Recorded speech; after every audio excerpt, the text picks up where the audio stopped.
Welcome to Truth Ministry. I'm your host, Dunny Kruger. Wait, right now? But I can't stand up, I'm strapped in.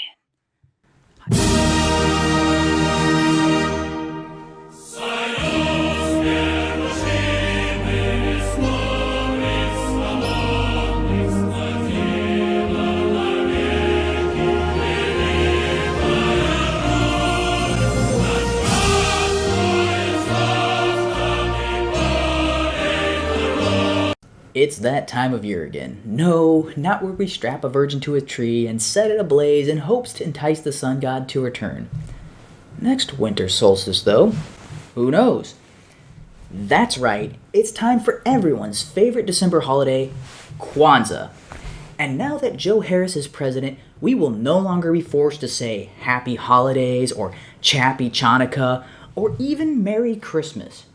That's right, the racist war on Kwanzaa is finally over. Unfortunately, we won't be able to celebrate this ancient holiday that dates all the way back to 1966 the way we would like to. And it's all Trump's fault. And it's all he who must not be named's fault.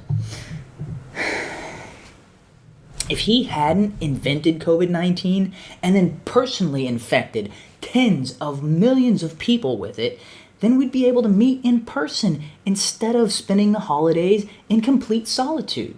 Luckily, the Donald genocidal racism can't hurt us for much longer, as within days of Biden taking the office elect, he personally invented not just one, but 2 vaccines with more potentially on the way. While Trump was busy telling people to inject ultra-concentrated Clorox directly into their eyeballs, Biden was hard at work on a cure that would actually work. And I'm sure his wife helped. She is a doctor after all. That being said, there still won't be enough doses of these vaccines available and administered in time for this holiday season. And even if there were, the experts are currently telling us that we should continue to socially distance, wear our masks, and not even call our loved ones. That's why I never call you back, Shirley. I'm just following the scientists. You can never be too careful, which is why every time I get to leave this bunker,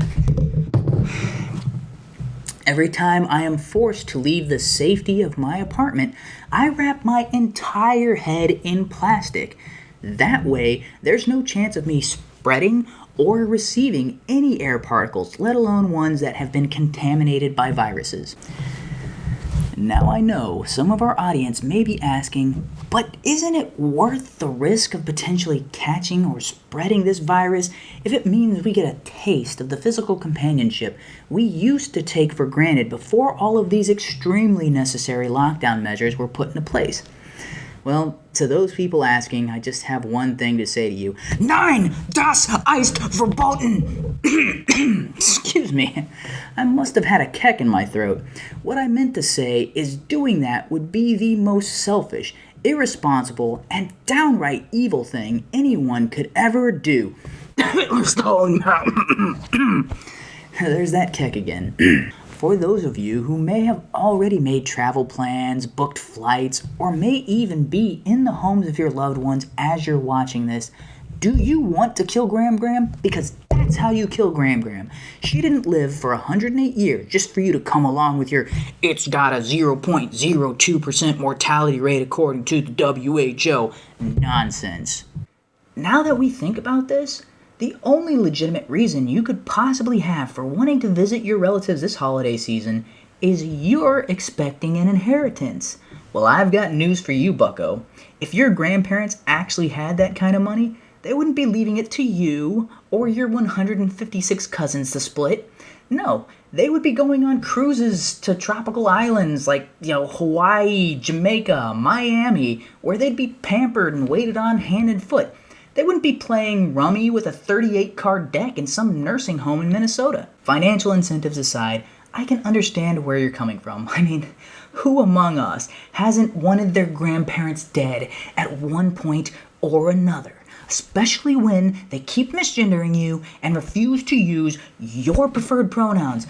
How many times do I have to tell you, Janice? My preferred pronouns are they, her, and his.